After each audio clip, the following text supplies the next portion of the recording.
5:10 na, 1 Western Visayas na. 5:10 na, 1 Western Visayas na.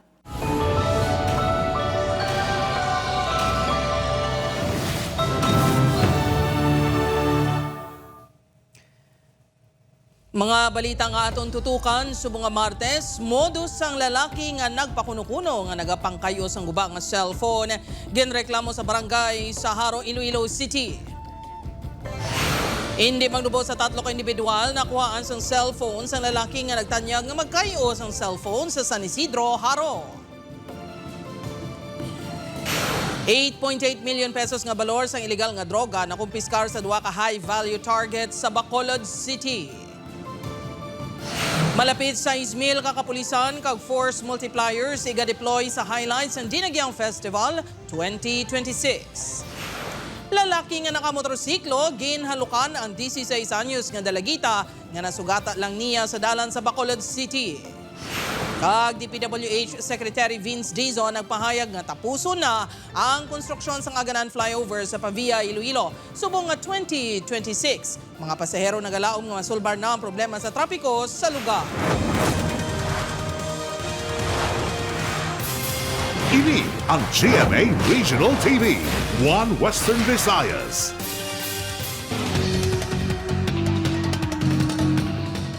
Mayong hapon Western Visayas kag Negros Occidental, malantaw kita sa live streaming sa YouTube channel sang GMA Regional TV kag Facebook page sang 1 Western Visayas. Sa ato nagapanguna nga balita, pila ka residente sa Haro, Iloilo City na biktima sang isa ka lalaki nga nagapang-engganyo nga magapangkayo sang guba nga cellphone apan nangindulaan matapos makuha ang cellphone sa mga tagreklamo. Ini ang gintutukan ni Kim Salinas live sa Barangay San Isidro, Haro relocation site. Kim?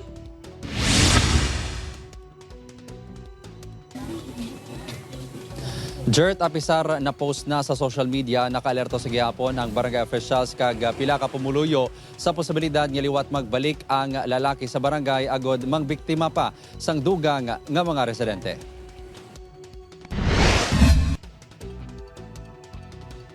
Makit-an sa sining nga laragwaya ang paglakat sang isa ka lalaki nakaitom nga kalo kag itom nga jacket. Naka-face mask man ini. Ang mga laragway ang screenshot sang CCTV nga ginpadala sang residente sang Zone 8 Habitat Relocation Site sa Barangay San Isidro, Haro sa punong barangay. Gilayon ini ginpost ang punong barangay agod paandaman ang mga pumuluyo sa modus sang lalaki nga yara sa litrato nga nagpakilala nga si Michael.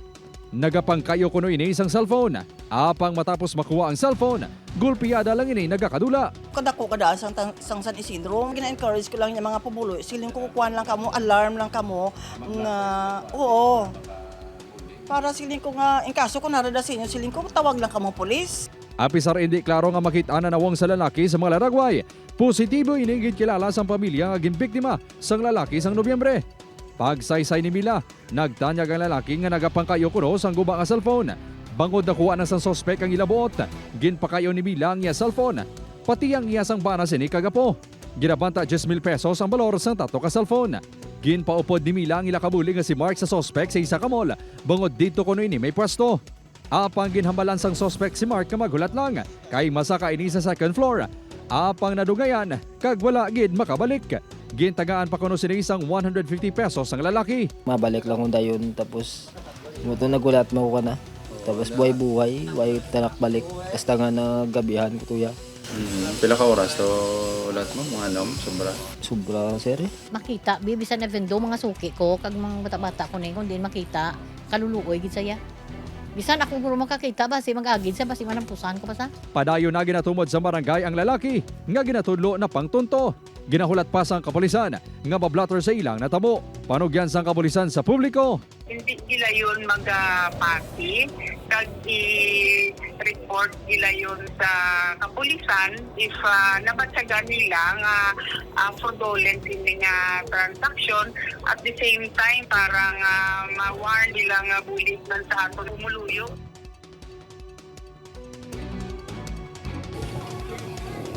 Jert, ginahingyo sang kapulisan ang mga nabiktima nga magpa-blatter gid sa ila agud makakuha pa sang dugang kag importante nga mga detalye sa pagbulig tumod sang identity sang lalaki. Jert? Madamo gayud nga salamat, Kim Salinas. Para sa dugang mga balita sa Negros kag Panay, mangin kaupod ta si Adrian Prietos. Adrian?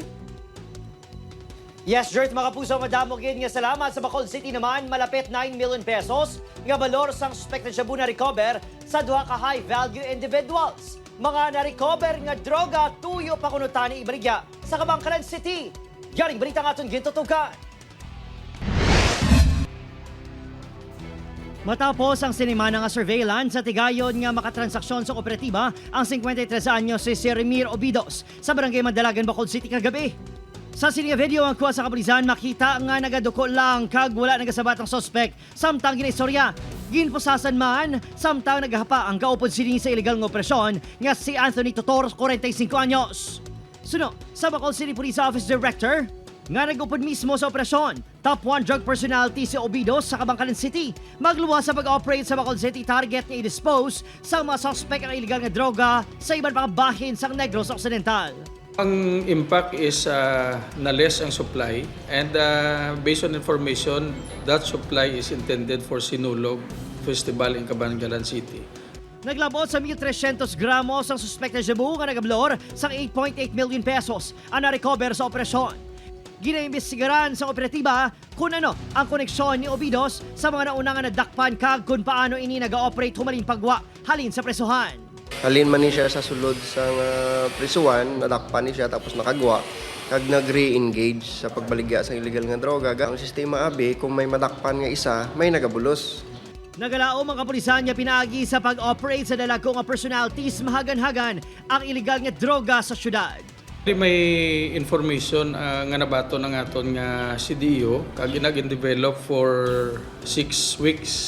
Kung hindi kita mag-sige-sige sa aton kampanya, ang epekto sini damo nga krimen ang matabo.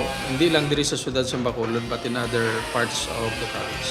Wala na naghatag sang pahayag ang mga suspects ang gipadulungan sa news team. Opo, Kiril Casillo, Adrian Prietos, 1 Western Visayas.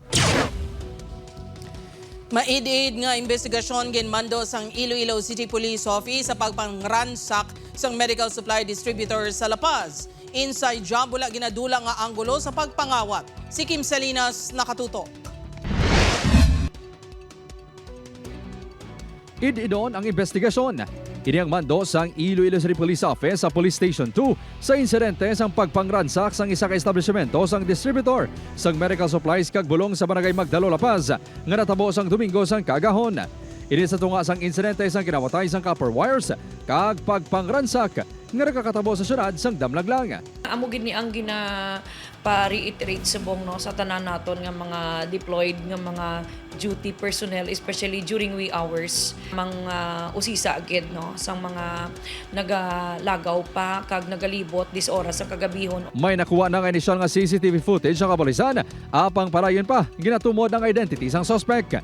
Wala ginadula sa kapulisan sa pagpangawat ang posibilidad sang inside job. Posible man nga maiban pa nga kaupdanan ng suspect. 22,000 pesos nga petty cash, cheque, kag laptop ang nadula sa establishmento. Base kon may familiar nung dati nakaubrada or nagatrabaho da nga kabalo kon ano na da ang ginabilin kon tapos na ang operating hours no. Suno sa punong barangay sang Magdalo, La Paz, hindi pumuluyo sa barangay ang suspect. Mas ginhugot pa ang seguridad sa barangay. Ilibin na, halin gabi, tub-tub kagahon. May uli kami kada sa BO, tag-duwa-duwa na. Paduti ko na gabi, naparubing ko na akong gabi. Sidirim lang amon ragyan, gamay lang amon nga area. Upod kay Romel Porquia, Kim Salinas, 1 Western Visayas.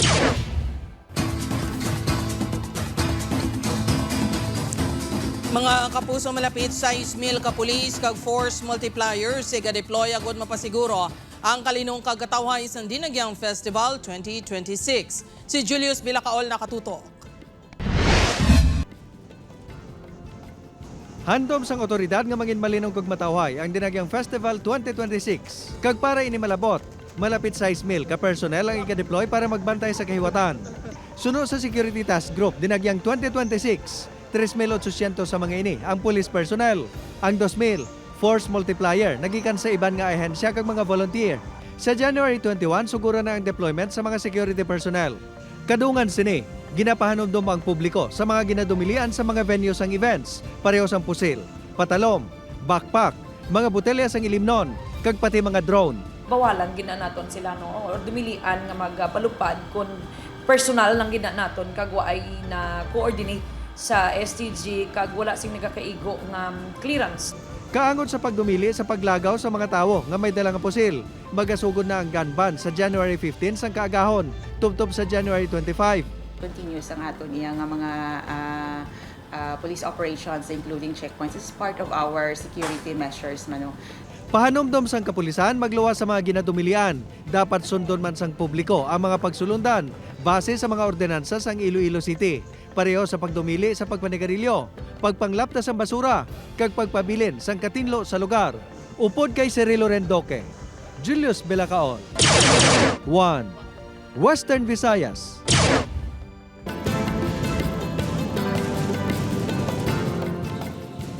Mga puso, mga ulotanon sa pila ka merkado sa Bacolod City, doble ang ginsaka sa presyo subong Enero. Yaring balita nga itong gintutukan. Imbukada pa lang sang tuig, nagapanghakroy na ang mga manugbaligya subong man ang mga manugbakal sa pagmahal sang presyo sang mga utan sa Bacolod City. Sunod sa pila ka mga manugbaligya, humalin pa sang Disyembre, kulang ng supply sa mga utan rason nga kinahanglan Manila magpasaka sang presyo. Talaga mga utan nagsalalaka, mga ulan init, tamo na lang mga utan nagakalamak. Dayon wala na di mga utan kay di ba ang kanlaon na nabahaan. Tapos naglupok ang bulkan. Hindi man kuno sila makapanubo sang presyo, bangod mapierde man ang ilang negosyo. Pag bagyo, wala nagliwat ang presyo. Sang January lang good. Tapos siyempre hindi man kami makapanubo gid. Ang amargoso, 110 pesos lang kada kilo halin sa 60 pesos. 120 pesos lang kada kilo sang talong halin sa 70 pesos. Naglabot na sa 200 pesos ang kada kilo sang okra halin sa 100 pesos. 60 pesos ang kilo sang tugabang, langka 80 na ang kilo. Kag balatong 120 pesos na kada kilo. Ang mga nagakarinderya nabudlayan kuno sa pagpaigo sang budget. Tama naging kataatin, duway tamahimo ka mong ginailakuan.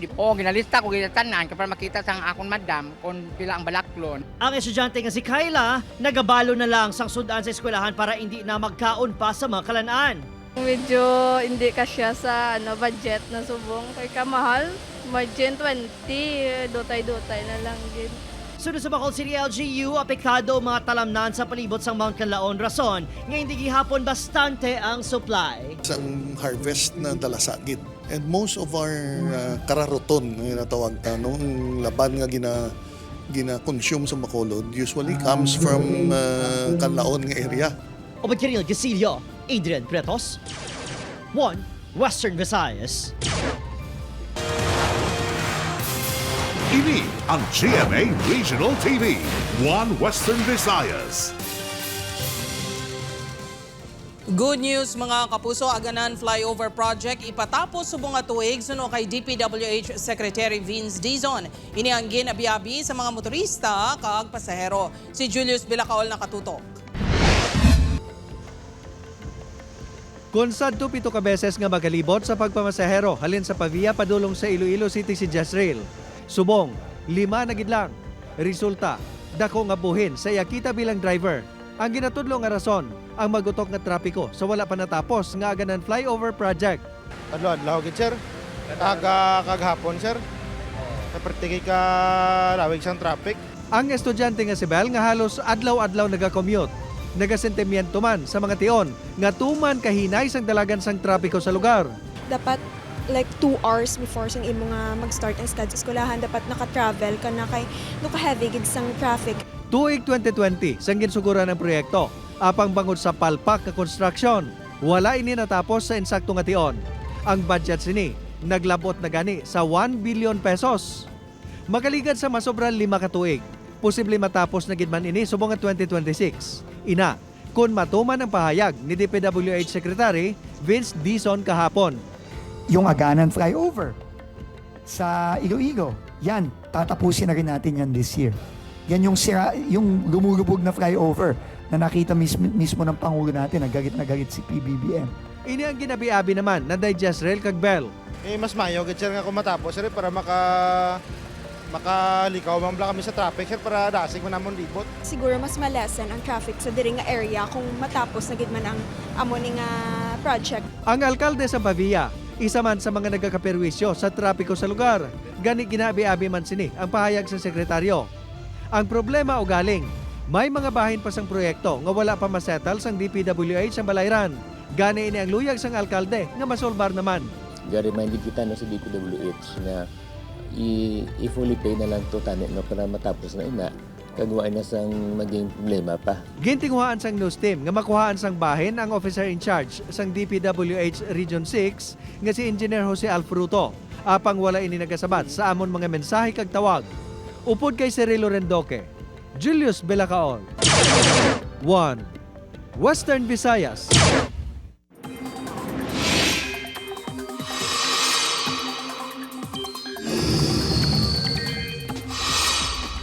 Balantayan mga kapuso, may bagong low pressure area ang ginamonitor sa pag-asa sa GWA sang Paracon Philippine Area of Responsibility. Uni nakita sa kalayuan niya 1,100 kilometers east, southeast ang southeastern Mindanao. Posible nga magasulod sa PAR ini subong adlaw. Nagapabilin nga may tsansa nga mangin bagyo kag kun madayon pagkatawgon nga bagyo Ada. Sunod sa pag-asa, posible nga labayan ang Caraga o kun Eastern Visayas sa masunod nga adlaw. Pwede man sa gihapon magbago gani padayon lang ang magbantay sa updates. Padayon man nga nag-apekto ang amihan, easterlies kag shear line. Sa datos sa Metro Weather, may chance sa lapta-lapta nga ulan sa iban nga bahin sa Western Visayas kag Negros Island Region. Mga puso, madasigin lamon sa kalayong isa kabalay sa Barangay Tayunan, Hinubaan, probinsya sa Negros Occidental. Sunod sa BFP Human, sa like materials ang nasunog nga balay rason nga madasig nga naglaton sa kaiping nga tiyangge. Nasunog man ang pila ka motorcycle parts kag feeds. Nag-overheat nga saksakan sa appliances ang inalantaw nga gitunaan sa kalayo sunod sa BFP. Nagbilin ang sunog sa masobra 600,000 pesos nga danyos. Around 17 kagahapon. On progress pa ma'am ang farm may kalayong pagit. Naghalin kini sa may sala nila dampit. Sunod sa ilana ba nga Mga kapuso, naglabo sa masobra 5,800 pesos. Sorry, hindi pesos. 5,800.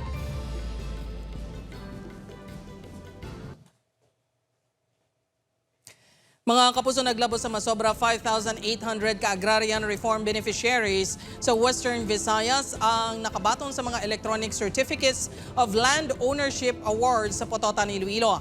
Ang kahiwatan ang ginpangunahan ni DAR Secretary Conrado Estrella III. Pahayag sini ang mga tion ang nagapakita nga yara na sa paginakop ka kontrol sa mga benepisyaryo ang mga talamnan nga ila ginatalauma sa idalom sang ila mga organisasyon. Sa kabugusan, masobra sa 6,000 ka mga e-title ang ginpanghatag sa mga benepisyaryo.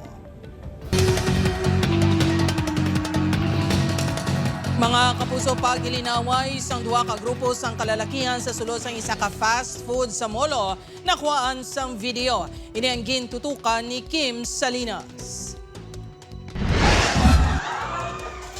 Makit-an sa sining video ang paglampusan na isang punungkuan sa mga kalalakihan. Ini sa tunga sang pagpugong sang pila ka individual kag security guard. May lalaki pa nga natumba sa tuyo nga magpalagyo sa gamo. Ang insidente ang natabo sa isa ka fast food restaurant sa Barangay Taal Molo pasado alas 2 ng kangahon sang Enero 10, Sabado. Sa investigasyon sa kapulisan, halin sa isa ka biligaran ang grupo sa Molo. Kag halin naman ang isa ka grupo sa Lapuz. Ginapahayag nga maggahod ang grupo nga taga Lapuz. Kag ini ang ginsita sang piya ka grupo tub-tub nga nagtulukay kag nagkinagamo. Kilalahay man ang pila sa mga ini, apang lunsay mga hubog. Based sa naistorya ko nga mga grab rider na ara dito, hambal nila, dito na kuno na umpisahan kay sanggin saway ang piya ka grupo nga kagahod. Ang babae kuno nagsabat nga balyati pangita kamo to sa iba nyo kalan-ani kung nagahudan kamo. Hindi pa madeterminar sang Molo Police ang numero sa mga ibalbado apang may natumod na ini nga 5 ka individual. Lunsay lalaki ini kag legal na ang pangidaron. Isa ang napilasan sa insidente. Ginapreparar na sang Molo Police ang kaso nga malicious mischief kag alarm scandal batok sa mga involvado. Desidido man nga magpasaka sa reklamo ang establishmento sunod sa kapulisan. 20,000 pesos, tub-tub 30,000 pesos ang balor sa nagubang apulungkuan na mesa kag mga pagkaon sa customer base sa initial nga estimate sang establishment. Ang mga pagkaon nga nakaserve sa mga iban nga customer, inisla nila kay tungod nga way kakaon, nabayaran na sang customer, nagkalaula. Naistorya sang news team ang branch manager sang restaurant apang nagpaiway na maghatag sang pahayag bangod na turnover na ini sa ila legal department. Upod Kerumel Porquia, Kim Salinas, 1 Western Visayas. Rider ginreklamo nga ng halok sa nasugata nga 16 anyos nga dalagita sa Bacolod City. Yaring balita nga itong gitutugan. Sa sining nga CCTV video, makita nga naggalakat ang estudyante nga naka-uniforme sa kilid sang dalan. Mati-untion, makita nga nagpondong lalaki nga nakamotorsiklo kag naka-helmet. Nag-istorya ini sa dalagita sang hinali ginhalukan sang rider ang dalagita. Hindi klaro sa CCTV apang ginapahayag nga ginhurikap pa kuno sang lalaking dalagita sa pribado nga parte sang ialawas. Kuha ang video malapit sa Barangay Hall sang Barangay 17 sa Bacolod City. Naging pondohan niya ko balahaw tapos hambal niya sa ako nakilala ko no si mama kag si papa tapos sa moto dugay-dugay gulpe lang ko kagin halukan kagin hakos pero ginahimutadan ko to sa kay hamba ko wala man ko kilala nga mo ni. Ini mabaton sang Iloy nga si Tintin ang pagpangbastos sang rider sa ianak. Trauma na ang akon nga bata. Sakit para sa akon nga Iloy nga ginamoy lang akon nga bata. Kay kabalo ka sir, grabe na ngalong ko sa akon nga bata mo. Ginayon yung report sa Iloy sa kapulisan na natabo sa ianak. Isang time nga na-identify ining suspect mga past 3 days na bla and gin-pa-confirm pa man namon sa sa victim. Dugang sa kapulisan, posible nga nakuhaan sang CCTV nga rider amo man ang gireklamo sa iban nga lugar sa syudad. Magabulig ang barangay sa ginikanan sa pagpakig-ango sa DSSD para sa psychological first aid sa dalagita. Sa DSSD, DSWD, nga matagaan asang isa ka insakto nga pamagi. Kung makagather man kami sa mga mga parents to learn, to teach paano sila mag-handle sa inang mga kaso. Opod, Karil Gasilio, Adrian Pretos, 1 Western Visayas. Ini ang GMA Regional TV, 1 Western Visayas. Mga kapuso, sa press conference ni DPWH Secretary kahapon, isa ang heads ng DPWH ICDEO nga si Engineer Roy Pacanan sa mga ginanunsyo nga iga-relieve. Kakulang sa kwalifikasyon ng gintumod nga rason. Sa pagpagkigango sa news team sa DPWH ICDEO, ginpahayag sang isa ka opisyal sini nga wala pa sila sang nakabaton o kunabaton nga dokumento kaangot sa pahayag sang sekretaryo. Apang sa Biyernes pa lang, nagpauli na kuno si Pacanan bango sa personal nga rason. Wala pa man sang ginhingadlan nga magabulos sa pwesto.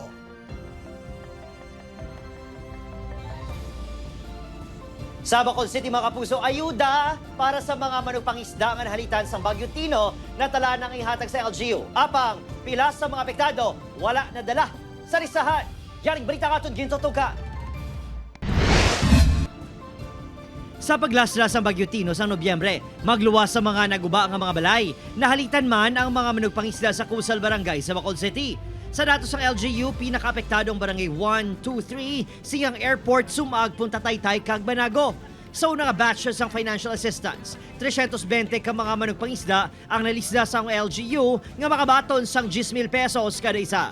Apang ang Iloy nga si Thesa, hindi mabaton nga sa 320 ka mga nalista, wala gid bisan isa sa iya mga anak nga manugpangisda ang nalakip. Ang ila kuno palang abuhian sa Barangay Banago, nauntat man matapos ng kalaguba ang ilang mga sakayan. Lain, na nami iwawaw, nami gidya. Nasubuan ko sa hambal sa bata ko. Sakit gidya, sir, kasakit gidya. Gusto ko iwawaw kay daw anong dugan ko. Sige na lang, Noy, kung hindi para sa imo, okay lang. Pero ka unfair.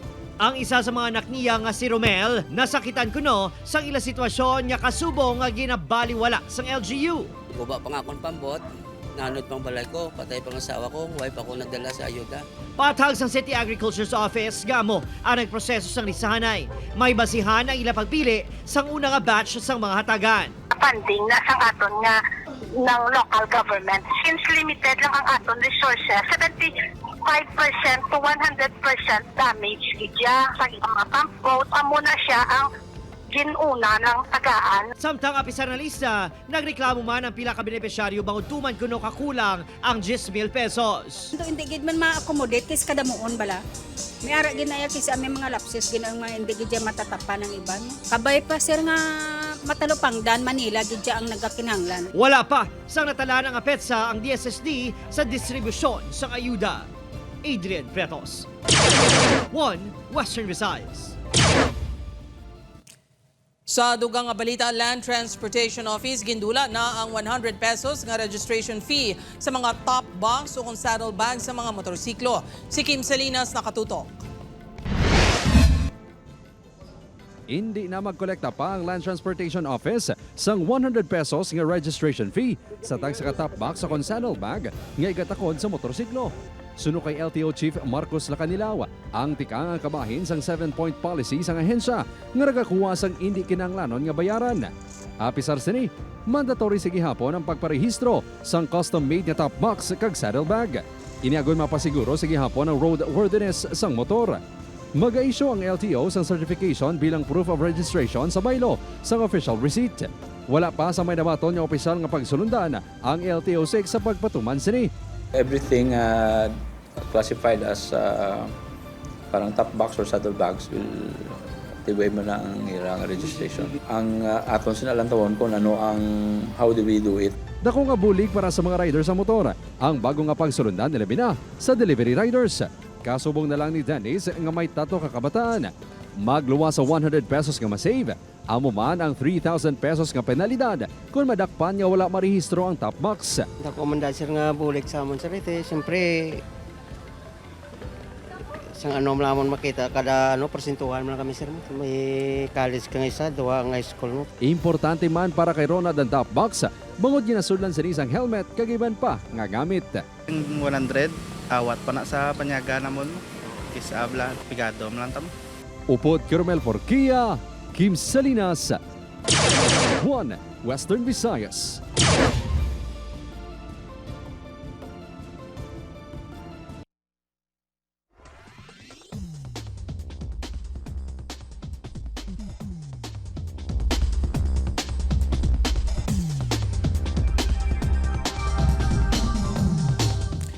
Sa aton mga kapuso diri sa Western Visayas kag Negros Occidental, subong man sa aton mga kapuso abroad. Madamo gid nga salamat sa pagtutok. Mag-isa kita kag hibaloon ng mga balita tungod local news matters. Ako si Gertrude Charlatan, ini ang 1 Western Visayas, bugos nga puwersa para sa mas dako nga misyon kag mas masangkad nga pagserbisyo sa pungsod.